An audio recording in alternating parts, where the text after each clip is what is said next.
Folks, I'm going to share with you the truth about desperate home sellers and then get into the latest home prices and insights for the City of Toronto for week ending June 24th, 2026. If you want to speak directly with me about your real estate situation, selling, buying, it's really simple. You can go to tsre.ca. That'll take you to my calendar, or below this video in the description, there's a link to my calendar. Click on that, book a time that suits you, and we'll talk about whatever's on your mind. You know, buyers today, they seem more frustrated. Now, I'm giving you my experience from boots on the ground, working with sellers and buyers every day. The feeling in the air is that prices are amongst the lowest. There's a record high inventory out there. And, you know, when I share the data on the board, you'll be able to see that. And I'm not predicting where things are going to be in 1 month or 1 year from now. That's not what I'm doing. I'm just talking about right now. And the thought that most buyers have is that power of sales, and it's a fact, power of sales have skyrocketed. And buyers tend to think that people that are on the market now selling their home, that a lot of them are desperate sellers. And you know what? Many of them are desperate sellers that they have to sell. Buyers are finding a difficult time overall in getting their offers accepted. They're putting in offers and sellers are saying no, and sellers are asking for more money or just holding back, many times not even responding to the offer, not even giving a counter offer. Buyers are having a hard time understanding and kind of having the attitude, what's wrong with this seller? Like, they need to sell. They're on the market. Are they okay sitting on the market for months and months like the other properties in the neighborhood? Buyers are not understanding what's happening. If there's two identical homes, one, that seller has owned the property for many years, 10, 15, 20 years, and there's another property, identical, let's just say, and that home was purchased, say, 3 years ago and is now for sale, and they're both for sale, the buyer will tend to, now remember, it's the identical property, the buyer will gravitate to the property that has only been purchased just 3 years ago, thinking that's where they're going to get a better deal. So let's just pause there for a second and look at it from the seller's perspective. The seller that purchased 3 years ago most likely didn't buy with the intention of selling it in just 3 short years. Something has happened, usually financially motivated, and now they have to sell. And quickly, when they look at the numbers that they're going to sell at, they're going to see that they're going to be selling lower than what they actually purchased the home for. So what seller would do that if they didn't have to? Not many. So this seller who's selling, you could classify them as a desperate seller, and they're doing it because they don't have a choice. There's other forces, usually financially motivated forces, forcing them to sell their property right now. That seller, I can tell you, doesn't have a lot of wiggle room. Yet as buyers, we'll tend to focus on that one and think that's where I'm going to get the best deal. That's the seller that's going to fight tooth and nail. That's the seller actually that can't afford to sell it at the price you're offering. So in my experience, these desperate sellers that everybody's talking about all over the internet, they're the ones who have their hands tied the most. They've got very, very little wiggle room. Let me know what your experiences are in the comments below. If you think this video can help somebody you know, please pass it along. And if you get value from what we're talking about, subscribe. Now, let's get into the numbers.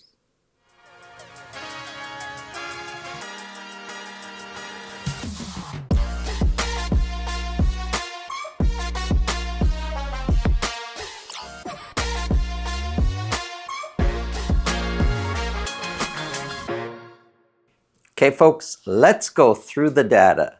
On this show today, we're focused on the freehold market for the City of Toronto. Detached semis in towns is what we're going to be speaking about. I've got 3 months on the board here of average sold price. I do have condos on the board. These are condo apartments. It's really just for reference, the difference between the average condo price and the average detached property sold for week ending June 24th. It's $876,000. On tomorrow's show, that's when we're talking about condo apartments in detail. So we're going to get started here. Again, this is just for the City of Toronto. Right now, we're talking about detached properties only for week ending June 24th. 185 detached properties were sold. When we break that number down, 53 sold under $1 million, 18 sold between $3 million and $7.7 million. In all, 37 sold more than $2 million. Okay, so when we look at sales, if we go back to the beginning of the year, as we see most years, as we kind of head into January, then February, March, we see sales trending upwards. Kind of looks like the end of April. So far, seems that that's when we hit our peak of just over 200 sales. And now it looks like sales are starting to come down, which is also pretty typical headed towards August, right? So 185 were sold. Average sold price kind of follows the same pattern. We see average sold price climbing. Now I think it's going the other way. Current average sold price is $1,511,000. 1,511 is 5% lower than the same week a year ago.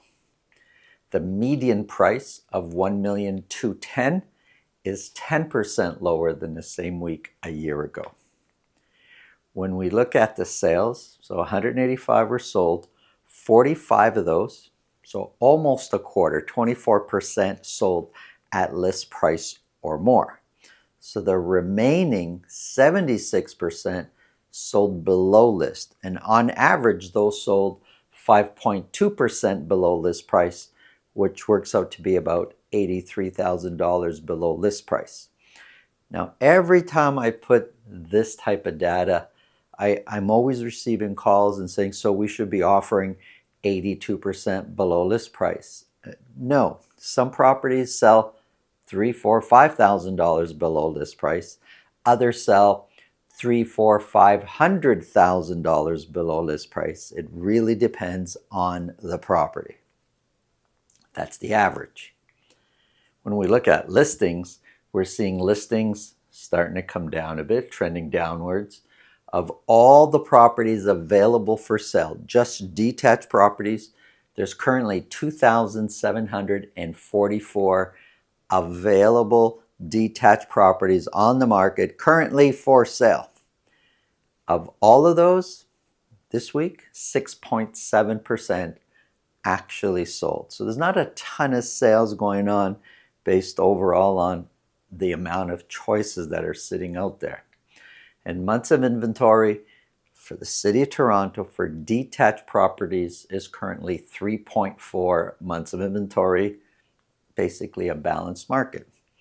That's the whole city. When we break things down a little bit, and we've got the city broken into 9 distinct areas, well, when we look at sales, Scarborough, that area, has the most amount of sales compared to the rest of the city. So 46 detached properties were sold, and the average sold price is just over $1 million at $1,039,000. The second most productive area as far as volume goes in sales is Midtown, York Mills, Rosedale area, with 30 properties being sold, and yet the average sold price there is the highest in the city at over $2.6 million. It's kind of crazy when you think about that. Scarborough is almost the lowest average sold price. There's Rexdale Downsview at $975, which is lower. This is the lowest. There's not a lot of sales going on over there. Scarborough, The second lowest average sold price at $1,039,046 were sold, the most amount. The second highest is not that far off at 30, and it is the highest average sold price at over 2.6 million. Let's look at sales. This is again for the whole city of Toronto for detached properties, and we'll compare 3-bedroom sales versus 4-bedroom sales. 3 bedrooms is on the board here right now. 90 3-bedroom detached properties were sold. I don't think sales is really going up or down. It's difficult to find the trend other than it's kind of steady. Average prices were climbing. I think they're getting softer right now. They've been headed down for the last few months since April. Currently, we're sitting at $1,294,000. 1,294 is 1% lower than the same week a year ago. The 4-bedroom properties, sales were climbing. They're lower now, but I think they're kind of holding steady in the mid 44s. Currently for this week ending, 49 detached properties, 4-bedroom detached properties were sold. Average sold price is $2,070,000, and I think that's been kind of flat for the last couple months. Compared to last year, $2,070,000 is actually 4% higher than the same week a year ago. And when we compare 3-bedroom in orange to 4 bedrooms in blue, well, there's a $776,000 difference, first of all, in average sold price. It's a big difference in sales. There's far more 3 bedrooms being sold than 4 bedrooms, and I'm sure the price point has a lot to do with that. Months of inventory is also hugely different. 3 bedrooms, we're at 2.6 months of inventory versus 4.9 months of inventory for 4-bedroom properties. Let's look at semi-detached. Sales trending downwards right now. 60 semi-detached properties were sold. 12 of those sold at $1.5 million or more. Average sold price looks like for the last couple months also trending down. It's currently at $1,193,000. 1,193 is 2% lower than the same week a year ago. The median price of 1,128 is 6% lower. Months of inventory sitting at 2.1. It's been low for a while when it comes to semi-detached properties, and more than half, 56% of all semis sold at list price or more. It's a fairly competitive market. Here's freehold townhouses.